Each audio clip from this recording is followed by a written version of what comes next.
What is up, everybody? It's Run Pure Sports. We got the PGA Golf Show for you guys. We'll talk DFS. We will talk bets. Of course, this is coming off the Masters, which was a crazy cool event. We'll get everyone's takes on it. I was obviously not happy. I wanted Bryson to close it and get the job done. But it was good to see Rory win. I'll admit I like to root against Rory, but once I saw him win, I was happy for him. You know, it was a cool experience.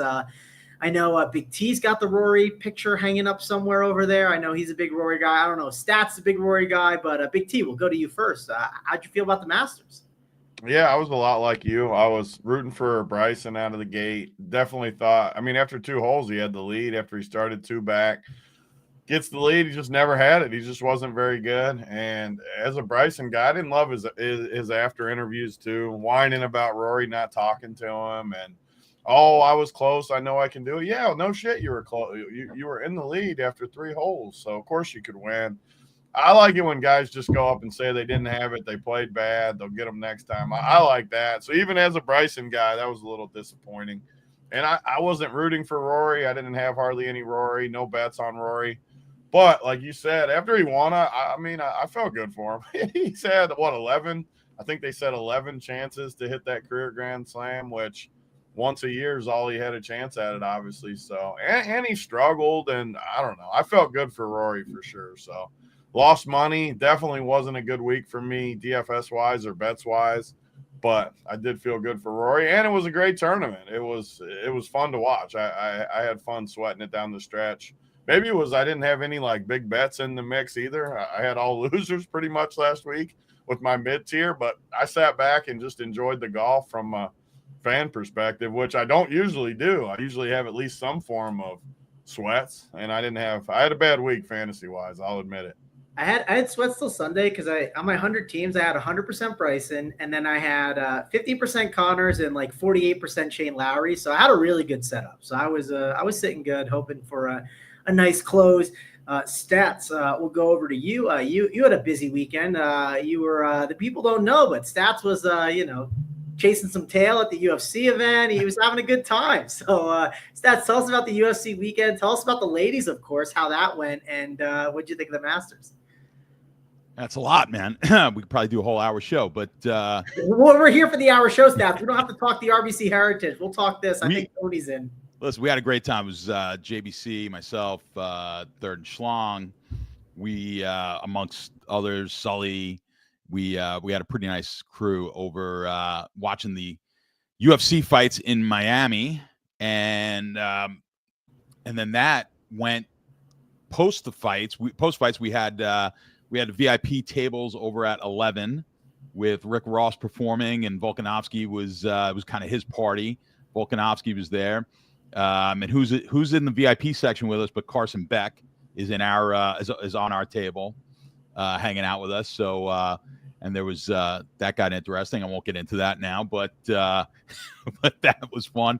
And then Adesanya was with us for a bit, actually for quite a while. Izzy Adesanya. So yeah, that place was crazy. First time I've been to 11. It was pretty crazy. Chasing tail, not quite, because I did have someone there with me. So the party was at 11. It was at 11. The after party, yeah. 11 gets after it. I've had a few. Well, here's the best. So this is how you know you're getting old, right? So I get invited to the whole thing, and I'm checking it out, and then I Google the party, like the after party, and it says Rick Ross after party at 11 for Volkanovski. Rick Ross will be there. Party goes from 8 to 10, and I go 8 to 10. I'm like, the fights don't even end until like after midnight. And then I had to look at it again. It goes, it's 10 a.m. from 8 p.m. Yep. I go, oh shit. I'm like, yeah, I am in Miami. So I actually had an early night. I guess I left there at about 6:30, and made it back home. So I don't even know who was still left by the time I got out of there. But that was quite the night. And then I just basically watched the Masters all hung over. It was a good like that Masters. It's nice coming down to the end there, where it was a matter of just. How much was I going to win as opposed to was I going to win? So that was good. I had bets on Rory. In DFS, the JBC crew needed Rose, actually. Rose wins there would have been a big hit for those guys. And we were in a Calcutta together where we had Patrick Reed, who we didn't even discuss here. So Patrick Reed, after his debacle of a 3-putt and then holing out, gets us to third place and actually made us some money in that big Calcutta that we were in. I'm in a couple other pools that I did really well in. So it was a good weekend for me. Could have been even better, but I'll never knock it when you make a couple of bucks. So let's see if we can back it up this week. It's always a little bit of a letdown, but I think they got the better jacket this week. So let's get it.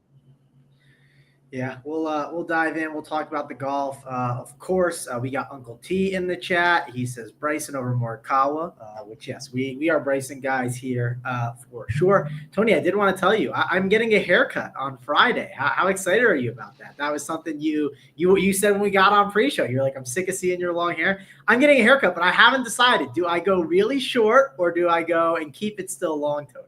I mean, just because I know you'll get one haircut a year, like get it short and let it grow back out. I mean, you literally get one a year. I guess that lately I have done that. I haven't done that. Typically, I get it like probably every 3 months or 4 months. But 3 or 4 months. Stats. What's your portfolio looking like cut wise? I'm every 2 to 3 weeks. Yeah, 2 to 3 weeks. I'm a strict 2. If I get to 3 weeks, it's too long. Yeah, 3 weeks. Well, I just get puff. You know, it gets poofy on the side. It starts hitting your ears. Yeah, you know, and when I get poofy, I'm already. This is like a week and a half, so I'm getting there. Yeah, 4 months. Like I want to do like there's no way I could make it 4 months. I want to go back down to short like stats. I think that's what I'm gonna do, but I haven't decided yet. We'll see. I gotta go short. Cut your hair, hippie. Yeah, I realized I booked it, and then I was like, I noticed there's a cancel fee of like $20, and I was like, well, I'm going. I'm not canceling for $20 for this haircut. It's been over a year, so I'm definitely going to be going. So Tony, you'll be able to see it. You'll be able to see it next week. I'll be nice and fresh cut for the show. Of course, we got to talk about the RBC Heritage, which Tony said before we started the show. Kind of tough after the Masters to get up for the RBC Heritage, but luckily we have a pretty good field, right? Like I was expecting we'd have a bunch of losers at this event. I wasn't expecting, Scotty Scheffler, 13.2K, we should mention. And Scotty has not been himself this year, right? Does he deserve that 13.2K tag this year? I don't think so, but we know it's obviously because of what he's done last year. We got Colin Morikawa, 10-9, and then we got Aberg. He is 10-7, and then we got Xander Schauffele, 10-2. So 4 guys above 10K. Also, it's a no cut, so we don't got that nice little sweat on Friday, which I always like to have that sweat. So even on Friday, don't sweat too much. Obviously, for your guys like 12 over, yeah, you're probably not going to win with that lineup, or maybe you're just rooting for the min cash. But you get what I'm saying. You got to wait till Saturday night, maybe Sunday, to really start getting excited about your lineups. Stats, we'll go to you first. We normally go to JBC first. He normally tells us who his favorite guy is up top and what some of his allocation is. What do you think with the top end range? What's it looking like with the odds and everything else here at 10-2 and above? Yeah, I mean, as far as allocations, I have not done my full lineups yet, but I could give you some of the bets. And the one guy I bet in this range was Morikawa. Now, I've been betting Morikawa for a few weeks, so I don't know how well that's going to go. He was kind of lingered around there last week, but just has not been able to in the majors. Hasn't really shown up since he had those back-to-back. Well, it wasn't back-to-back whatever his last major was. Where was it the PGA? His last one, PGA Championship a few years ago. But it seems like he kind of was stepping up in those majors and then hasn't. So I don't know. I've been betting Morikawa for the last few weeks here, and I'm going to stick with it. He's going to be probably the highest owned guy I have in this range. And now I'm just kind of opening up Saber. Looks like a lot of people are going to be on that same Morikawa bandwagon with me. Yeah. Crew asked the question in the chat. This is the event that Matt Fitzpatrick plays well at, right? I don't know if he plays well at. I just know he has said out loud to the media, I love Harbor Town. Like, he says he likes this place. I don't know if that backs up the history. I remember at first it didn't back up the history, and then it started to. So I don't know exactly that. It does look amazing. I mean, he won 2 years ago, but he's got 3 missed cuts. He's got 39, 28. I mean, it's decent, though, for his price. Yeah, you are correct. I'm looking at the showdown pricing. You are right. I clicked the wrong one on DK, and I typically shift over. What I do on SaberSim, I may have messed. I haven't pulled up SaberSim yet, so that's probably why. So, all right, that's my fault there. The price tag on Scotty is, and I can't find 13-1. No, it's not. He said it was showdown. He said I messed that up. Am I wrong? I mean, I see him just 13-1. I don't know. Yeah, then I'm not wrong. I'm not wrong. We're good. Yeah, it is 13-1. He was saying I had the showdown pricing. I mean, you said something about 3 guys above 10K or something. That was what I think he heard. I did mess that up. You're right. There's more guys above. I had a showdown one up, and now I got the sand trap up that I'm looking at. Still haven't entered my contest. Scotty, Ludwig, Colin, 10-9, Schauffele, 10-4, Justin Thomas, 10-2, and Cantlay, 10K. So stats, you liked Colin Morikawa bets-wise. I guess touch on JT and Cantlay as well because I missed those. That's on me. Yeah, no, that's fine. I mean, it's both of those guys. I mean, let's start with JT. I just don't like JT right now. I don't like the way he looks. This is a tough field. I don't even think we mentioned this is a no-cut field. This is one of the signature events. So I think they've got maybe 70, 69 golfers, something like that in the field. So in these type of events, I don't mind playing a stars and scrubs type of lineup because obviously the cheaper guys are not at risk of missing the cut. So I really tend to play these focused on some of these higher priced guys. But I think of all the guys in this range, JT is my least favorite of the group. Cantlay, I'm certainly going to have a bit of, but I think of the 5, I think what do we got? 6 guys of 10K and above. You've obviously got Scotty. I don't think we have to say much about him. The only problem with Scotty is the price, 13-1. But I think again we'll go back to Morikawa. I think is the best value of the guys above 10K. And after that, and Scotty, after that, I think Cantlay might be my favorite option above 10K here, with JT being the least favorite of the group. I just don't like the way JT's playing right now. His game doesn't appear to be there, and I think that price is just overpriced. As I look, where's JT? You know, when you look at JT's odds, so he's like 1, 2, 3, 4, 5, 6, 7. He's 8th in the betting markets, and 5th in price. So definitely don't like that. And you look at Morikawa's 2nd in the market right now, in the betting market. So that's why I think Morikawa will get a lot of attention, will get a lot of ownership. He's going to get it from me, and I don't think we'll get much here out of JT. All right, let's keep going along with this. Tony, you like JT this year. You've been like, I'm going to be higher on him. Curious what you're going to do with JT and some of these other guys. Again, it's a loaded, I shouldn't say loaded 10K range. There's more golfers than normally in the 10K range. It feels like for the most part, there's always like 4 golfers. We got 6 of them to talk about. You haven't liked Xander a ton. I know he's a guy that you haven't really touted up too much. He's been playing a lot better golf. Valspar, T12, T8 at the Masters. So a lot of different ways you can go. You can spend up 13-1 for Scotty at the no-cut event and play stars and scrubs, which you like to do. Or you can live in this 10K range a little bit. But what are you doing here, Tony? Yeah, I think it is clear cut, like Stats said, where we got no cut, and we got guys at the top that are so much better than some of these guys in the 9Ks. I feel like are a little overpriced for me as we go down to it. So I want for sure stars and scrubs in this field. And when we get cheaper, there's some playable guys like in the low 6Ks that aren't that bad in a no cut event. So, and another thing, I think a lot of these guys in the 10Ks are, I mean, they're 3K cheaper than Scotty. So I actually think Scotty might come in lower owned than people think. He hasn't really done that good this year by Scotty standards. I mean, he finished 4th last week in the freaking Masters, and it was a down week. He finished 2nd at Houston 2 weeks before that, and it felt like he wasn't fully dialed in. So by his standards, I think people think, and I'm one that thinks that too, that he struggled a little bit. But I mean, if we get Scotty 20 to 25% owned in a no-cut event, smaller field, I mean, I love him. But my top guy, too, is Morikawa. I think it's pretty clear-cut. And some interesting odds, too. Like Morikawa on Penny, -190 versus Aberg. I mean, they're basically the the same price. I put some of the matchups on my sheet too for Run Pure members. If you want some of the prices, go to my player pool page. I put them in the notes section because some of them are interesting. I mean, Morikawa's plus 128 versus Scotty. At least this morning. I haven't updated since this morning. Maybe some of them have changed a little, but plus 128 versus Scotty, which, again, that's a 2K difference right there. That goes a long way for only plus 128. And then the same exact price, Aberg, 100 more than him, minus 190 versus him. So instantly, wait, Aberg is minus 190 against who? Morikawa and Aberg. Well, earlier today, it was what I've seen. That's insanity.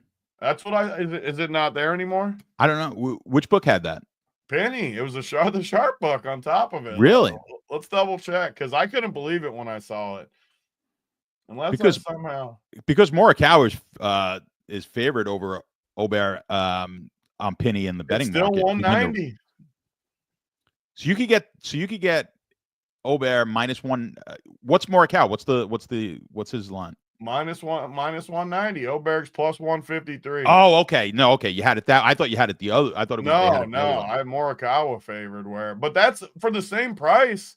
This is kind of how I use it for tiebreakers when I'm building. And again, like a lot of people like JBC and Bryce and these guys that are really good, Sully, they'll play everyone, and they're better at 150 than me. I'll admit it. But I take stands, and when I see like that they're at the same range, I just can't play Aberg. Like when he's that big of a head-to-head dog at the same price, I'm just instantly fading it and just shoving more. So like say you were going to play 30% Morikawa and 20% Aberg. Just say that. I would rather just go all 50 on Morikawa, none on Aberg, and go that way. But a lot of people disagree with that. That's just the way I like to do it. So Morikawa, definitely my number one.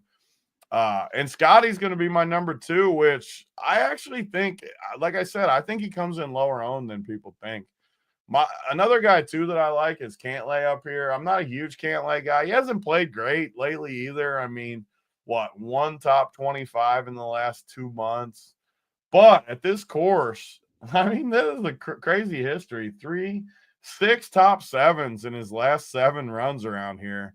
That just has to be really good course history. And no one else is even close to that from what I'm looking at. Like, by far the top. So I hate JT up there. I don't like Aberg. Xander's like my number 4 that I don't know. I'm okay with Xander. I'll have some. But by far my 3 favorites, Morikawa, then Scotty, then Cantlay. But I want a ton of all 3 of them. Like, I'm just shoving those 3 in there.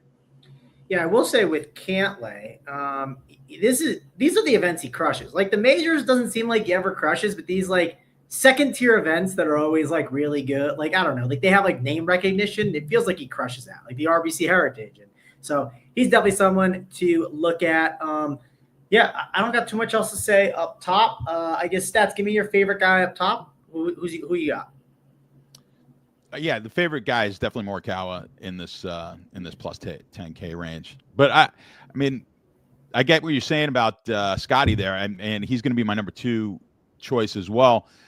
I'm curious to see how people play. I think I think that price tag will keep him. I think it's going to keep the ownership depressed. So I wholeheartedly support going heavy on Scotty if you want to go that route, because again, like I said, we can get some names here at the bottom to play and do that stars and scrubs type of lineups.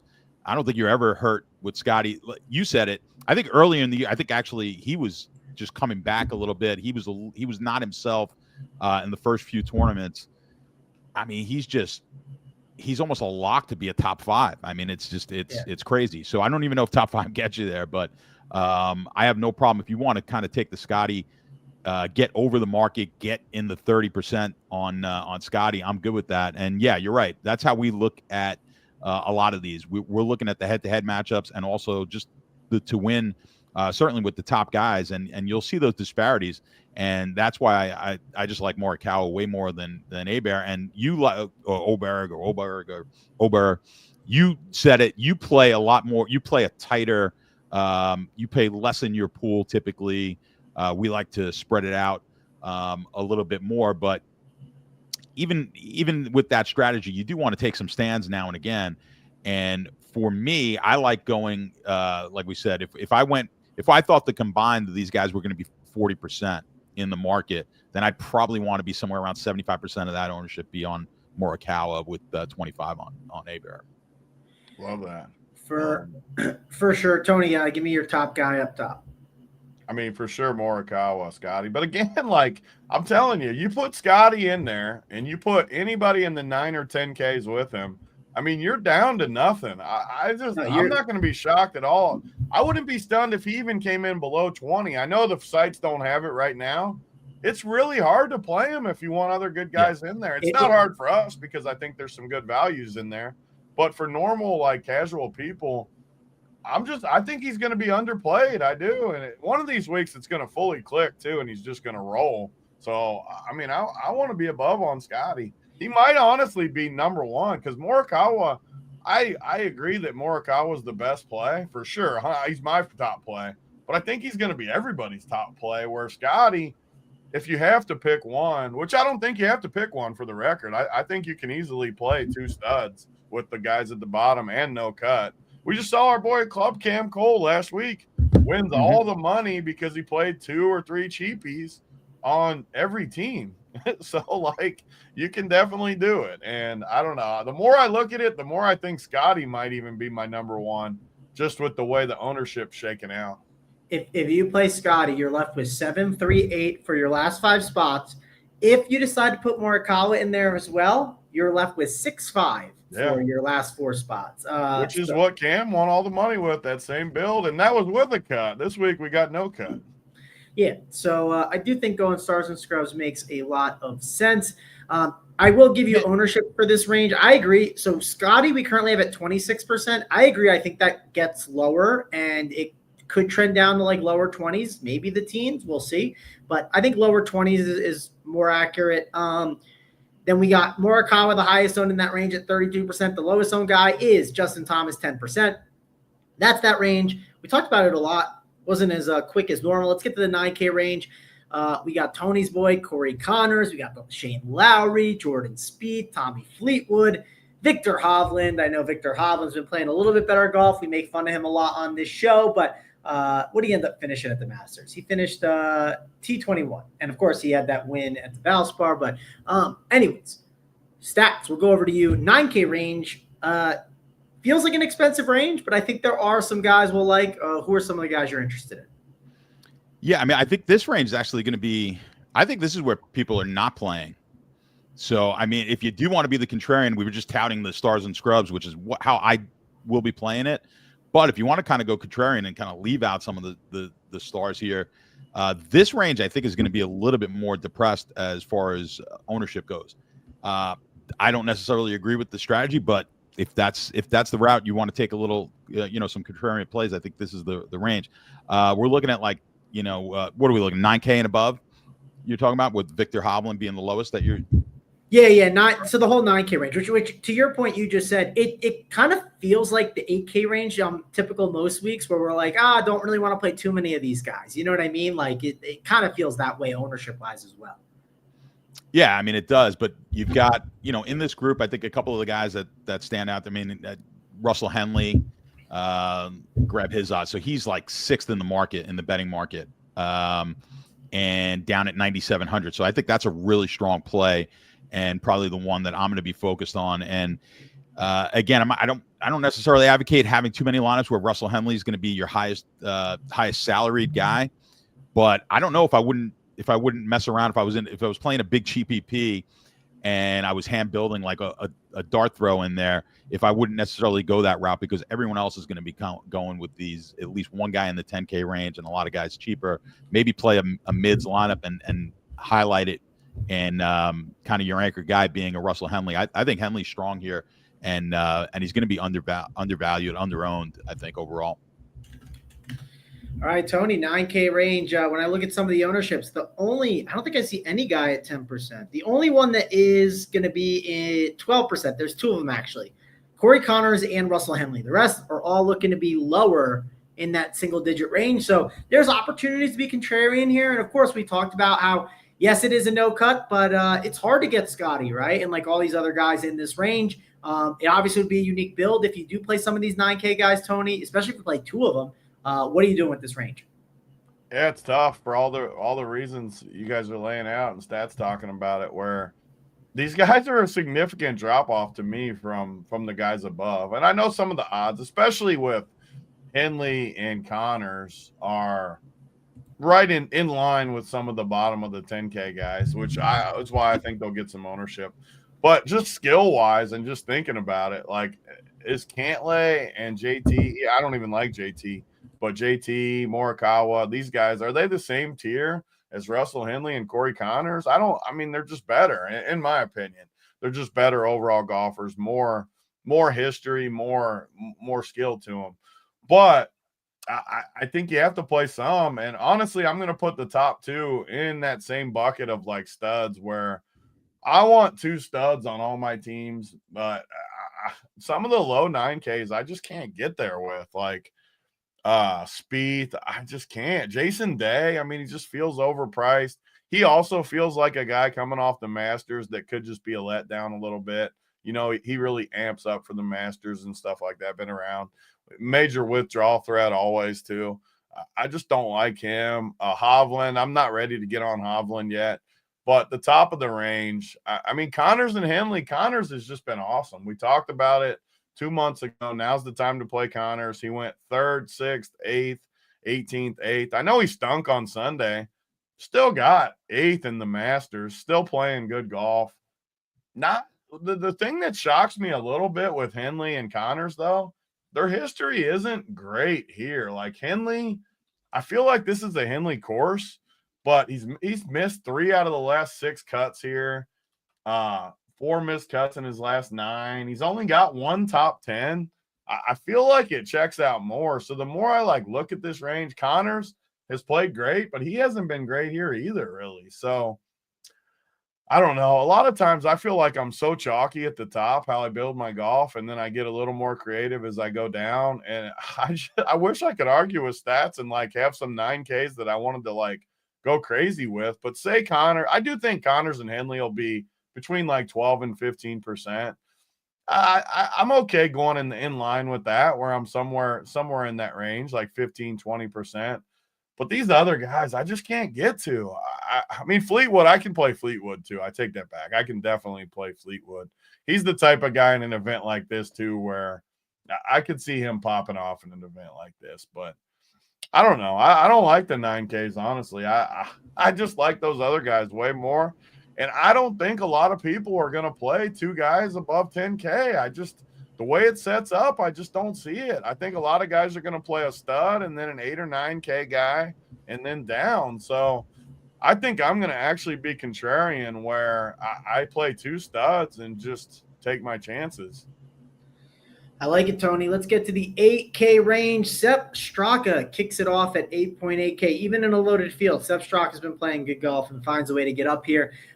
Ownership-wise, there's no one. And I mean, actually just one guy. One guy's in the 10% range. It's Sung Jae Im.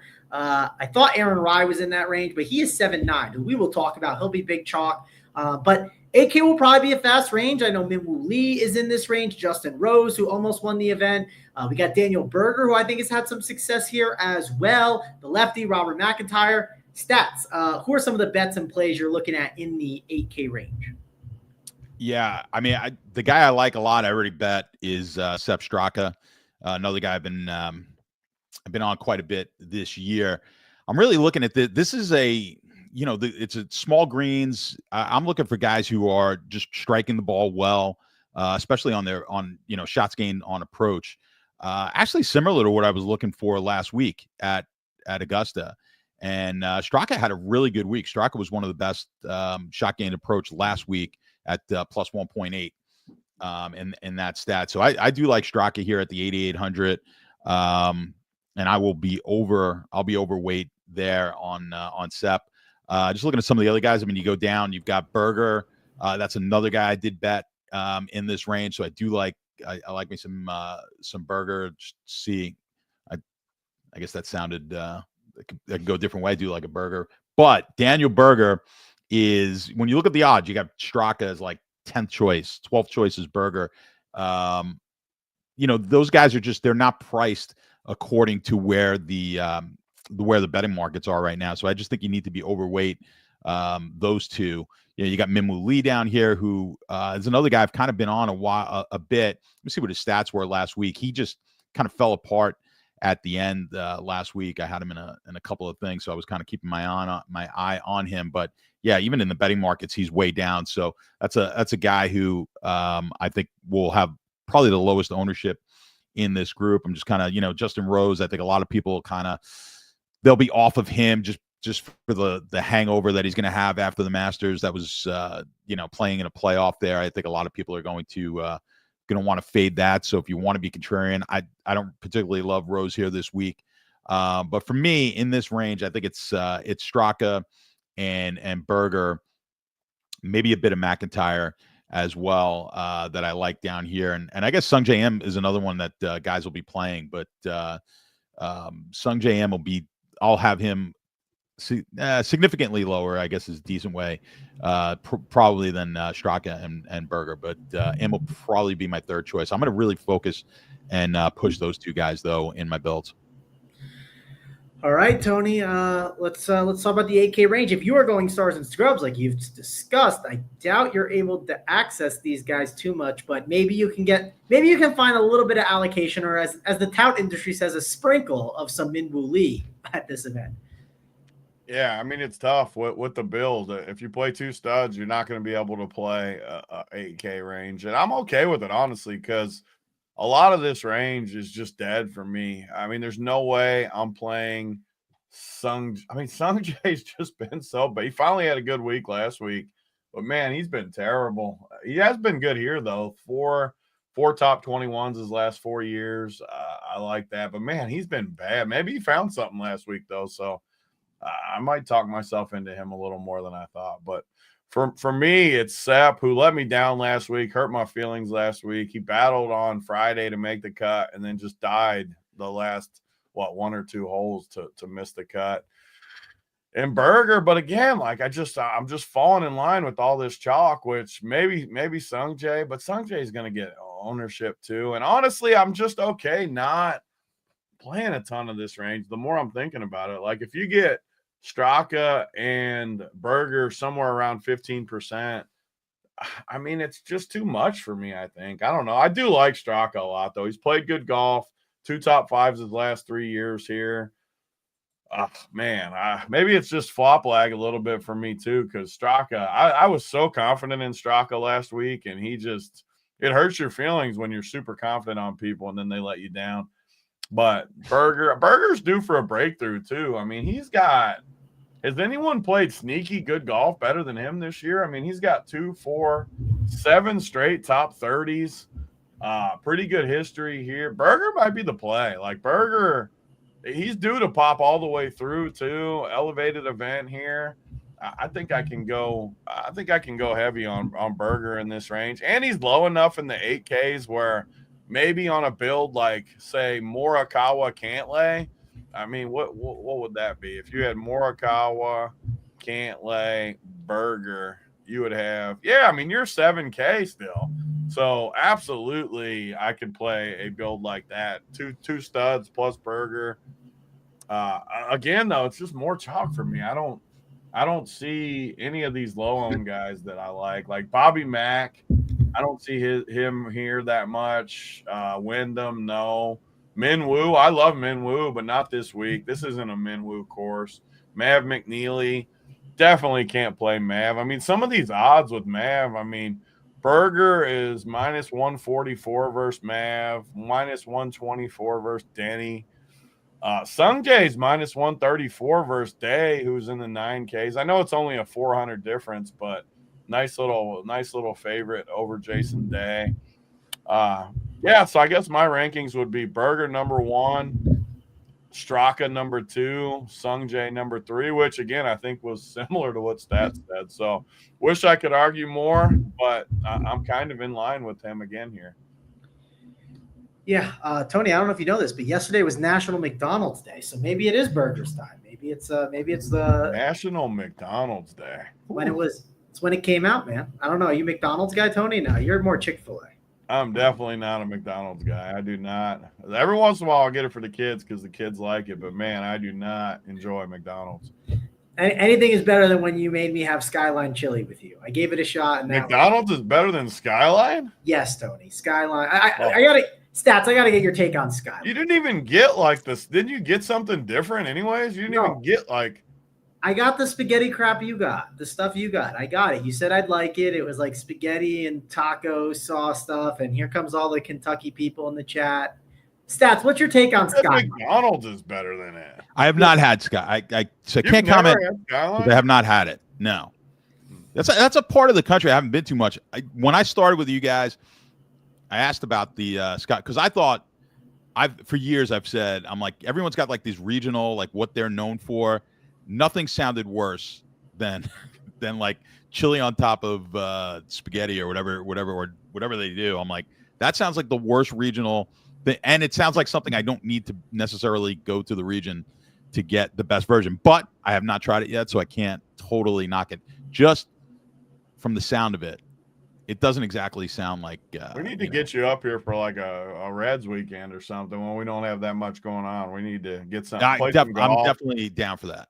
I'm definitely down. Yeah, well, if you do get a chance to have the Skyline Stats, you gotta let me know how it goes. I'm curious. We'll probably what we'll do is maybe we'll do a little content with it as I sample it, and I give you with my sophisticated palate give you the exact exactly what I think about it. I refuse to believe that you will like McDonald's better than Skyline. I got that stats like Skyline better. Stats, where's your take on McDonald's? I mean, I'm not saying you have to be top tier. But what's the barometer, I guess? So I don't do fast food anymore, but I certainly remember McDonald's burgers are probably the worst of all the fast food places. Not probably, definitely the worst. They're the worst, but the breakfast is kick-ass at McDonald's. The breakfast. I agree with that, and the fries. The fries are good. Fries are great. It's the worst burger, but they probably sell the most. Nuggets are the worst too, though. Like the chicken nuggets are awful at McDonald's. I have not had a chicken. It's got to be at least 15 years since I had, and they're terrible.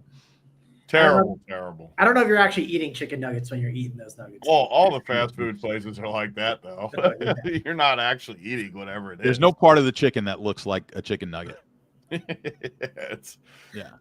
don't want to know. It's like everyone's always like, did you see that show how it's made? I'm like, no, I don't want to know how it's made. Then I won't eat anything. Definitely don't. Yeah, I'm good. You are right about the McDonald's breakfast is very good. So I agree with that too. That's the one thing I actually like. Croissant. Who's got the croissant? Burger King's got like the croissant sandwich. Yeah, Burger King. That's pretty kick-ass too.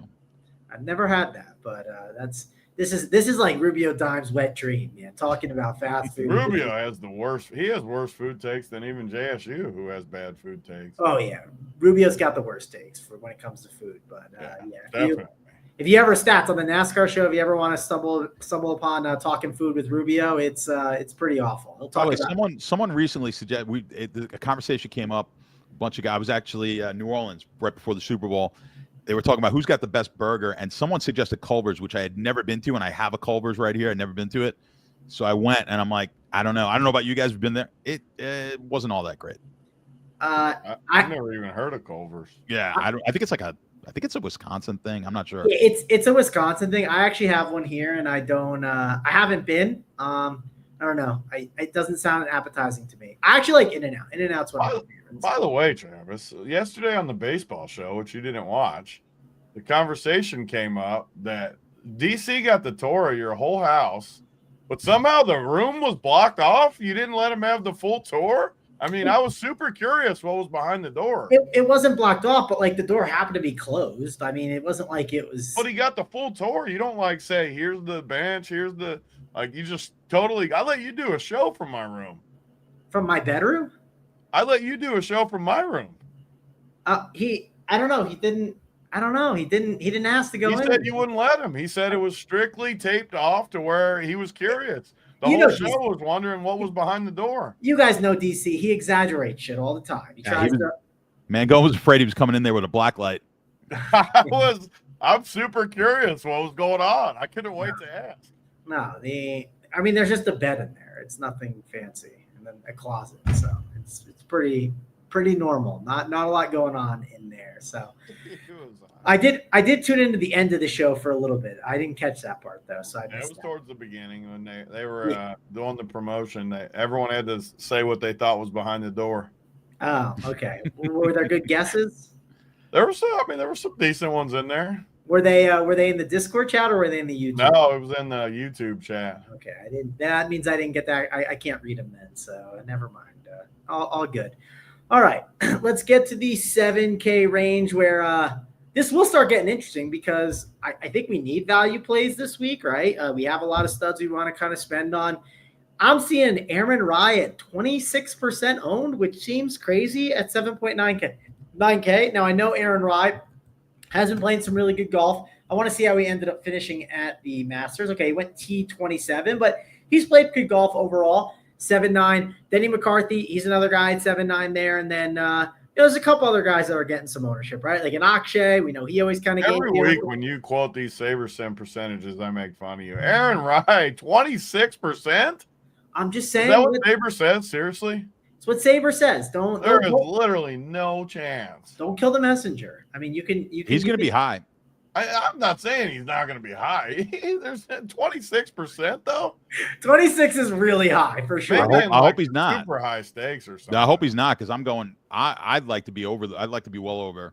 He's a great numbers play for sure, but like in the main tournament, people don't look at it as. I mean, but like Tony, I'll look at 7.9 to 7.6, and the plays that we have, they're just not guys people are going to play. I feel. I don't know. I mean, I like Keegan. People always play Denny though. Like a lot of the projections don't have Denny that high. Everyone always plays Denny. But Tony, like if you play a Scotty build, which like 20+% of the field, like probably like between like 18 and 25% are going to play Scotty. Maybe it gets up to 28. Like you, if you want a good other golfer, it's going to be this next range. You know what I mean? Like it just. Yeah. So I don't know. I think this range does get pepper, and I think Aaron Rai's the guy. Denny will get ownership. I agree with that. Siwoo always kind of gets ownership at 7.6, so I kind of agree that he would be someone that naturally gets some ownership. We got him at 10% at Saber. I don't know stats though. We'll let Aaron make fun of Aaron Rai soon, but talk about what you're doing with Aaron Rai and the rest of this range. Well, I mean, Aaron, he's going to be the guy for me. He might be my highest owned, overall. Aaron Rai here this week. So. You look at him. But you might still be under the field stats. You might still be under the field though, right? Like if he comes in at 26%, how much do you think you'll have? Because if he's 26, I think I'll still be. I'll be at least the market there. I'll probably get. I'm going to want to get at least 30% though. Quite frankly, when I look at this range and who's there. So, I mean, not terrible last week. I mean, T27, but. The key stats that you're looking for, he kind of was, the shots gained around the greens. That's going to be important here this week with the smaller greens approaches. He was okay. He wasn't great here, but when I look at the betting markets, I don't know. It's hard to kind of discount what's going on there. He had a lot. He's gotten a lot of steam in the betting markets from where he opened to where he is now. I mean, he's basically right there with Berga and Straka as far as to win this tournament. So it's going to be really hard for me to get off him from that vantage point. So he's my favorite golfer in this range. I already have a bet on him as well. With the next guy being Badia. I like him in this range also. So I think that's those are two of my favorites.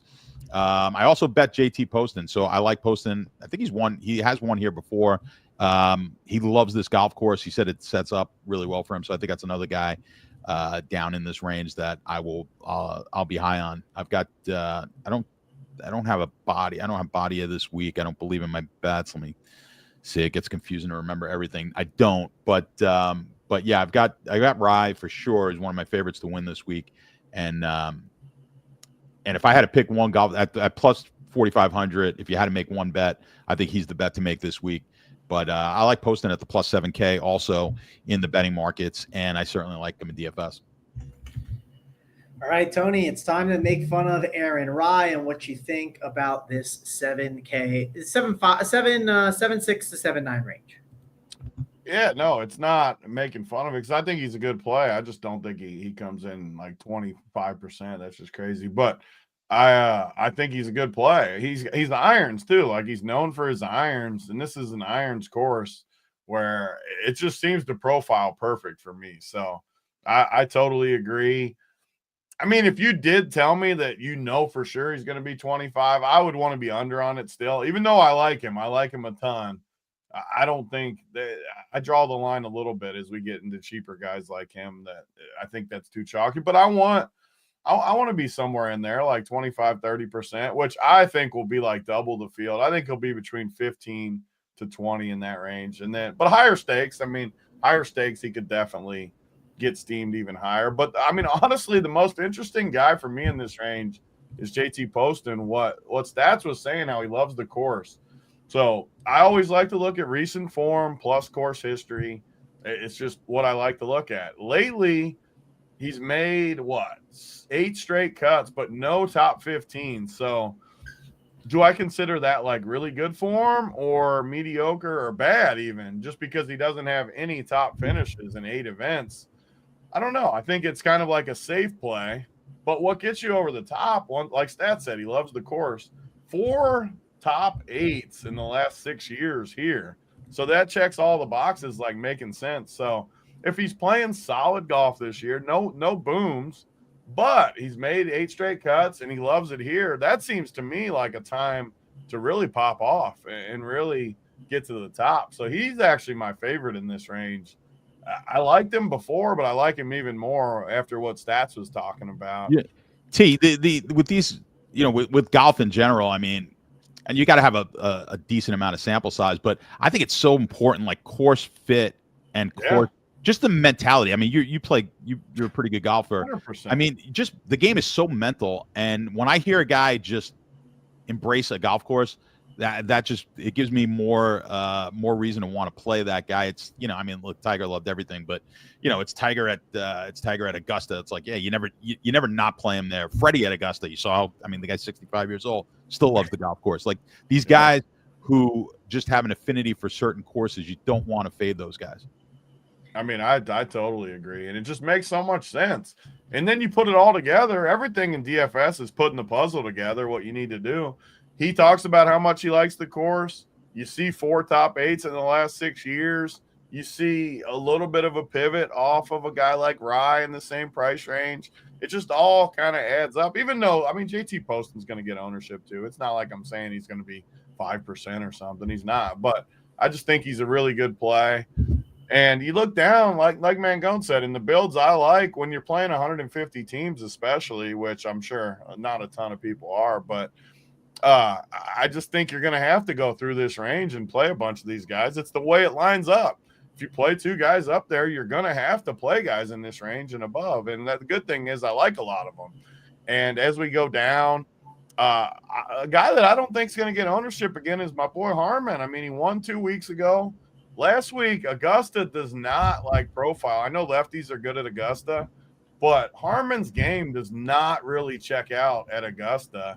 And he was solid. I mean, he wasn't in contention to win, but he was solid and finished 36th, which whatever. It is what it is, but that course doesn't profile for him. This course, he's got 3 top 13s the last 4 years. He's got a 9th going back a little further. I think Harman's not going to get played again. People don't really like to play him, and he kind of falls in that range that I think we get him like 8-9% owned, which at this price range, I like that. He's basically a coin flip versus Akshay in the markets. As we go down, there's just a lot of guys in this range that you don't want me going below 75, do you? No, we're about to get to it. And I think is Harman a local guy there too? He's from Georgia. I don't know about. Savannah's basically like right there, right? I think he's a Savannah guy. We're super close. He probably is. Then you're right. Yeah, you fly into Savannah usually when you go to Hilton Head. So I think yeah, I'm trying to.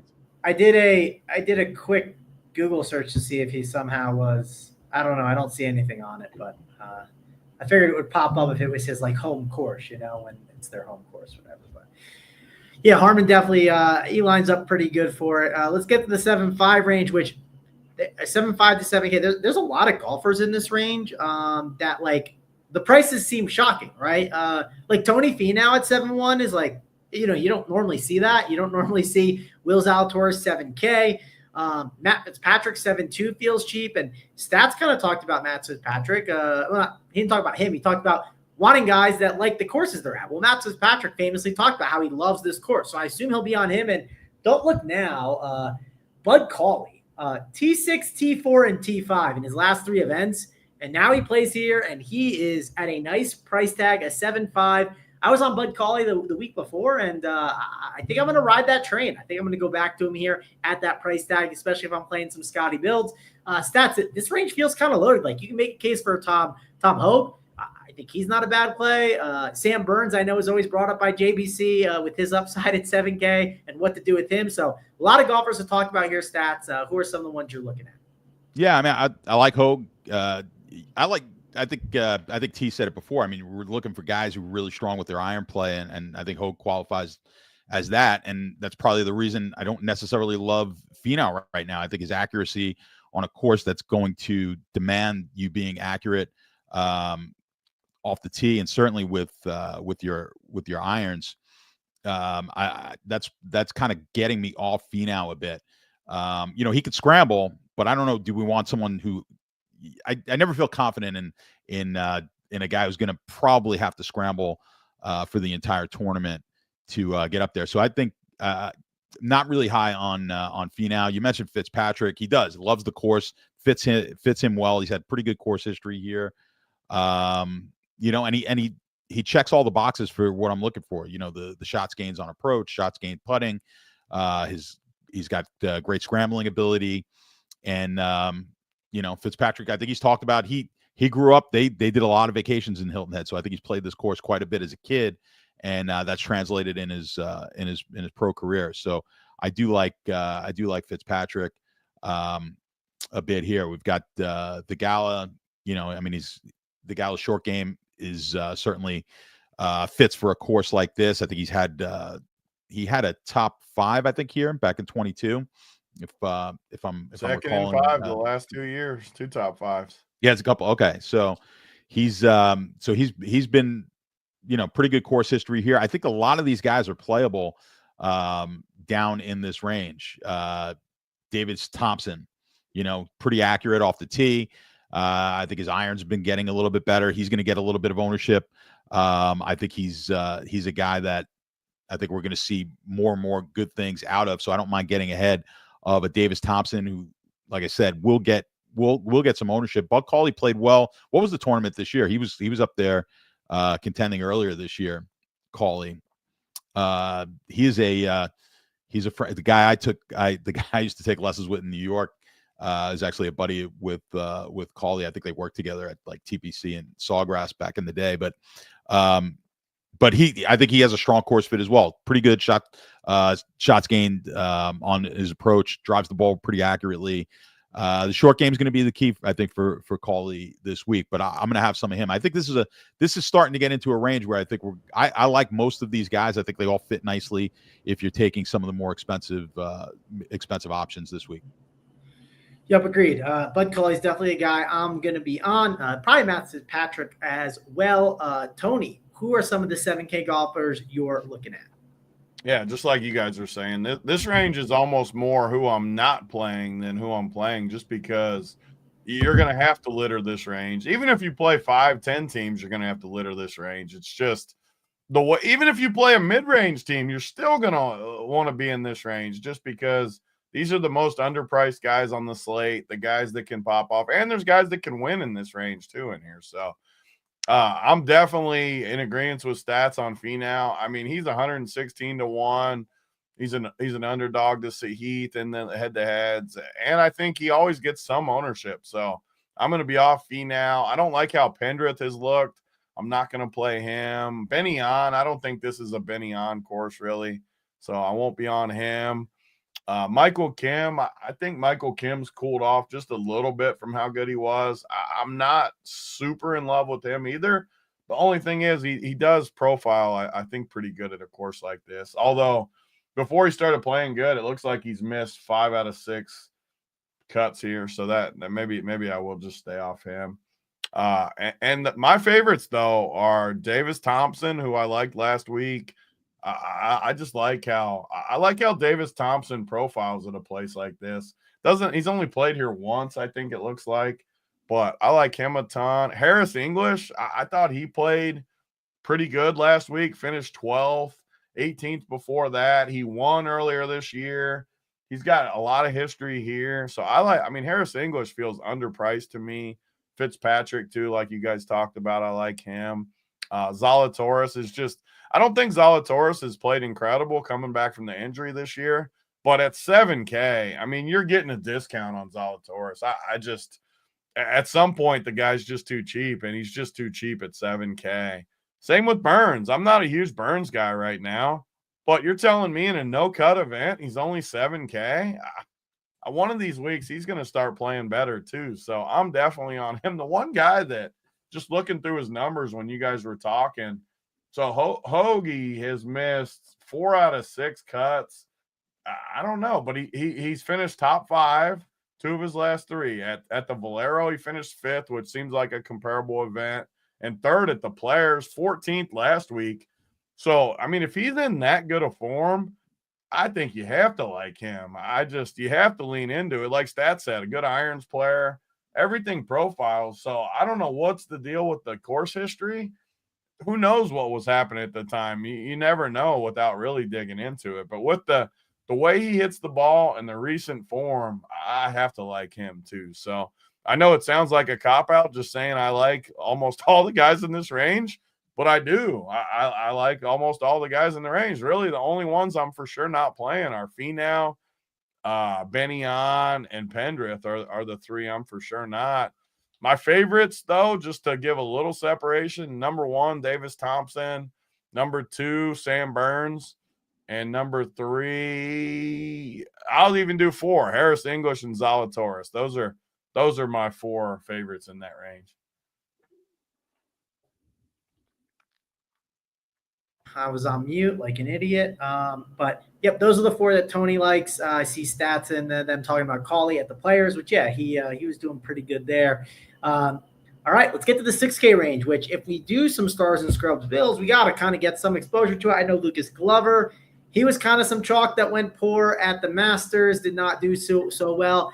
You got Billy Horschel, Big T. I did want to bring this up. I did read your Masters content last week, and you said that Max Homa plays like me. So I think I would play pretty good at Augusta National then. So Max Homa, 6,700. Maybe he is going to start clicking again, and maybe that's a good price. I saw someone before the show mention Ryan Gerard, so maybe someone can touch on him. And, of course, we have our guy Eric Cole and Gary Woodland, who basically always get talked about in these cheap range, and a lot of golfers like Chris Kirk, so Joe Highsmith, who has won JBC some money. So a lot of guys to discuss stats, talk about the 6K range and what you're doing here. Yeah, let me see. So let's kind of go down. We got Glover at the 6,900. I think he's the play for me in this range that we're looking at. He's accurate. Pretty good short game. Just didn't show it last week. I think that's where, if you look at the stats for Glover at Augusta, just really he was bad around the greens, putted poorly, but his approach to the approach shots were where he actually did excel last week. So you're going to need that here, but you're definitely going to need the short game as well. So hoping that was maybe a one-off and we get a bounce back from Glover, because he looked good coming into Augusta. So the 3rd of the Players, the Valspar T8. Someone mentioned in the chat that Valspar, basically Innisbrook, is a good comp here, which that's a tough golf course, maybe one of the toughest courses or if not the toughest course on the regular rotation for the PGA. And that is a course that you need accuracy as well, not necessarily a bombers type of place. And Glover fared well there. So I do like Lucas down in the sub 7K. Who else we got? Homa's one guy, 6,700. I don't really like. He's struggled at this course. We talk about course fit, so that's a guy who has not necessarily liked this golf course. So I'm gonna be I'll be low here, if not fading, Homa, kind of go through. We've got Novak, accurate. He's pretty accurate with his irons, pretty good putter. I like the course fit for him, so I'm definitely going to have a bit ownership here. Bridgman has done well for us, like you said. You know, we don't have the course history because I think this is probably the first time he's out here in a tournament that we have on record. I don't know if he's played it before, but the course should play well for him as well with the type of game that he has. I just worry that the short game maybe is not necessarily, like, not knowing the course as well. Maybe he doesn't have, maybe he won't be as good in the short game as some of the guys with a little bit more experience. But I do like Bridgman. Let's see some of the guys down here. You know, Mackenzie Hughes, great putter, accurate with the driver. Could be, you know, if the putting is elite as it can be, and that driver's accurate, maybe he makes a few putts here at 6,600. Mackenzie Hughes could be a pretty good option as well. I think it's kind of like what Big T was saying here previously. You know, we're gonna have you're gonna kind of have to have a lot of these guys in your mix, and it's more a matter of like, who are we tossing out down here? So for me, it's like, you know, I'm kind of skimming through it. I think Homa's a guy I would be down on. Maybe Jaeger, however he pronounces it, I never know. It's probably a guy that I'm going to be taking to a lesser degree. And, you know, Gerard down here, I don't really have much interest in. Adam Scott's another guy. Are we getting down? Are we doing the 6,500s as well? Man, you're in charge. Yeah. The whole 6K range. We just kind of like, because you're not going to be playing, like, you know, when we talk with JBC about this, he's never going to have guys that are like higher than 10% typically in this range, just peppered this range. So we kind of talk about the guys that he likes and the ones just exit out. Yeah. So there's a bunch of there's a few guys here that I think we could X out, but yeah, to me the strongest play in this range is going to be Lucas Glover. All right, Lucas Glover it is. Tony, let's talk about the 6K range. I noticed Adam Scott was 6'5". I glossed over that. Not the event typically I think to play him. We like him at more of the no cuts where he grinds it out. But hey, Adam Scott is 6'5", which feels weird. Patrick Rogers always is a name that's talked about in the 6K range, especially when he's down there. But who are some of the guys you're looking at, Tony? Yeah, I actually have more interest in the bottom half of the sixes too, which also shapes up for the Stars and Scrubs build because of how many guys I like at the bottom. But at the top, just to start with, I mean, Lucas Glover feels like the best play in the 6Ks by a mile. He's only 76-1 to win the tournament. He's minus 144 versus Billy Ho in the matchups.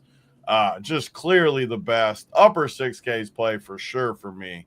So I like him a ton. And then actually, I don't love a ton of guys in the high sixes. I hate Homa. I hate Fowler. I hate Billy Ho, really. Jaeger. I don't like any. I do like Bridgman, though. Bridgman's played good golf. I'll definitely be on him at 67. Gerard, I think Mangone talked about him. I'll have a little Gerard. But Adam Scott's been terrible. I'm not going to play him. Max Gracerman's been terrible. I'm not going to play him. Patrick Rogers, no. So I actually don't like the high sixes that much. But when you get into the low sixes, I love guys. Like Matt Kuchar, according to my value thing on my sheet, is the number one play value-wise of the whole slate. He's 6K, Stone Min. He's got 2, 4, 6, 9 straight made cuts here with 4 top 5s or 4 top 9s. I mean, unbelievable course history. Best course history in the field at 6K. And on top of it, he finished 18th at the Texas, 42nd at the Players, and 56th at the Cognizant. So it's not like he's been bad. Is he going to win first place? Probably not. But he's 6K, and he lets you play whoever you want at the top. So I think Kuchar's like an incredible play. And honestly, Brian Campbell at 6K too, he won a tournament in Mexico. He finished 32nd last week at the Masters. He's 6K. I think he can play a little bit. So I'm on him. Who else down here? I like Highsmith. I think Stats talked about Highsmith. I like him a lot. Buzenhosen, he's an iron guy. I like him. Rio's one of the best plays here too, down at 6,300. Nick Taylor, 6,400. I mean, Nick Taylor's an unbelievable play at 6,400. So I absolutely love the low 6Ks. It's a no-cut event. You're getting 4 rounds. It lets you play Scotty and Morikawa and Cantlay and everybody up top. I am 100% okay with playing 2 or 3 of these guys, even in the low 6Ks. I think if you played 3 studs and 3 low 6Ks, I think that could easily be the nuts this week. Yeah, I'm with you on that 6K range being a good range to attack. There's a lot of guys that you can make the argument they could be in that 7K range, right? Like, just, I don't know. They feel. I don't think people properly value having 4 rounds for sure. I don't think they properly, however you want to phrase it. I can't think of the right phrasing for it, but I don't think they value it. Like, you got 4 guaranteed rounds. Half the problem with playing these guys usually is if they miss the cut, you only get 2 rounds, obviously. But even if they finish 38th, but you get 4 rounds, like, they could be in the winner this week easily. Yeah, and they could be in the winner because you just need the studs, right? Like, for instance, like in basketball, Tony, Josh Giddey can go for 70 DK points, and so can, like, you know, a Bam Adebayo, right? And if both guys have monster games, maybe it's then a construction thing. You can't have 2 guys take the first place points, the second place points, the third place points. So if it's all studs grabbing those top spots, that's when it gets kind of tricky. So Stats, do you think about that much in golf with like the placement position versus other sports? Because I think it's something I've thought about, but I don't know how to like appropriately apply it. I assume it's just, if you think there's so many studs in the field and they can take those top spots, then stars and scrubs just seems like the move. Yeah, I mean, that's why it's typically the play on these no-cut events, because as T said, I mean, it's huge knowing that you're going to get 4 rounds.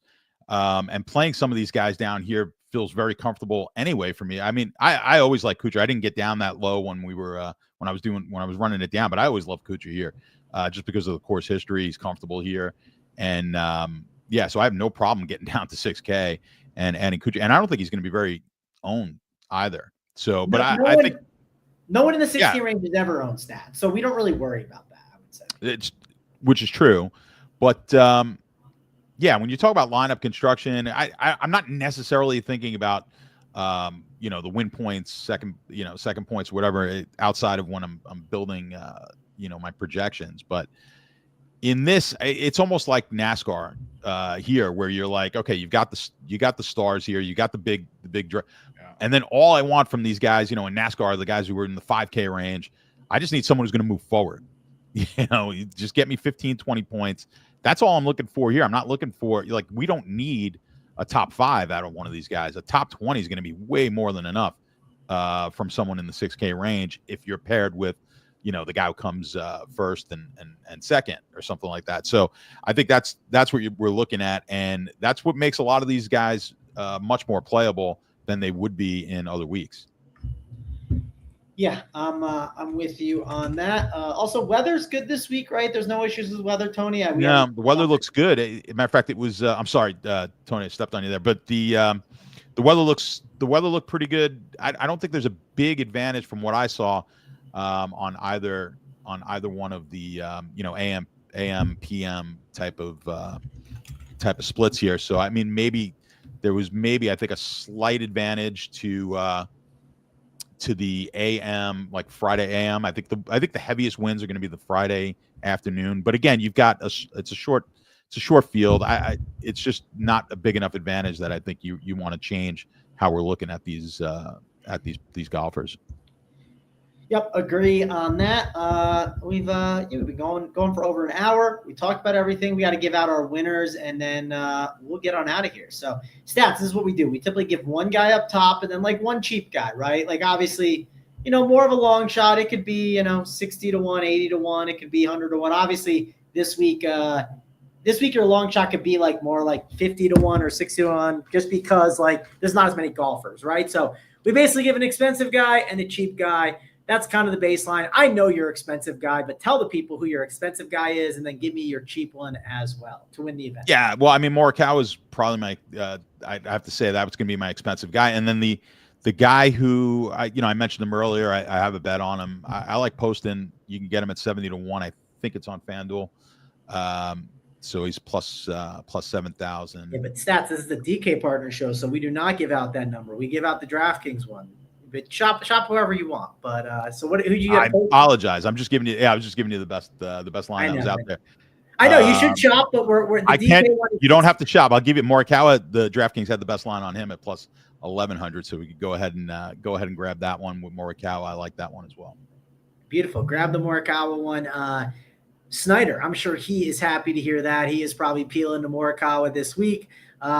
Big T, who's your expensive guy and who's your cheap guy? Yeah, I mean, I honestly don't like the prices on any of the expensive guys to win. I like them fantasy-wise, absolutely. I'm going to jam them, but I like this mid-range, and I'm gonna hop on with. I have good mojo when I hop on with someone, but JT Poston, I love him in that range, and Berger.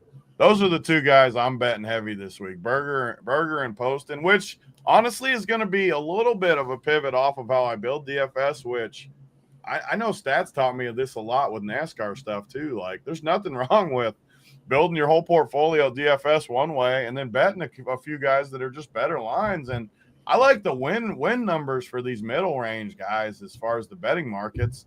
And it's a nice pivot off my portfolio for DFS. So JT Poston, Berger, those are my two guys. And again, I even like Kuchar to win. Like, I know that sounds insane, but at that price, he checks all the boxes for me. He probably won't win. I mean, obviously, the dude, what is he, 200 to 1 or something? But and he's one of the few guys who had to rest last week. Yeah, and I don't know. I like the number on it. Put it that way. So I'll throw a flyer in there on him too. All right, I'll give you a guy that has good history here. 18 to 1 on Patrick Cantlay. So we'll take him up top as one of my guys, and then my cheap one, who I liked a lot, it's Bud Collie. I'll take him 75 to 1 over on the DraftKings Sportsbook. So those are the two guys that I like. We just gave them all out. We gave out the winners. Tony, final thoughts before the RBC Heritage starts? No, another week in the books. Love hanging out, going through the slate. I feel like we covered it good. I feel like I'm more comfortable with it now too, building my own teams. And then, basketball playoffs. I know last night was pretty good for us right out of the gate. We got playing game tonight, playing games Friday, and then right into the playoffs this weekend. So check us out for that for sure. No MMA this week, but me and Stats, Rubio will have NASCAR, everything. We got it all going. So check us out for sure. This is the best time of year with all kinds of different niche sports and main sports. So I absolutely love it. Best value right now with all the stuff going on. Yep. It's a good time over here at Run Pure Sports. Check it all out. Basketball's kicked off. I'm excited about the basketball.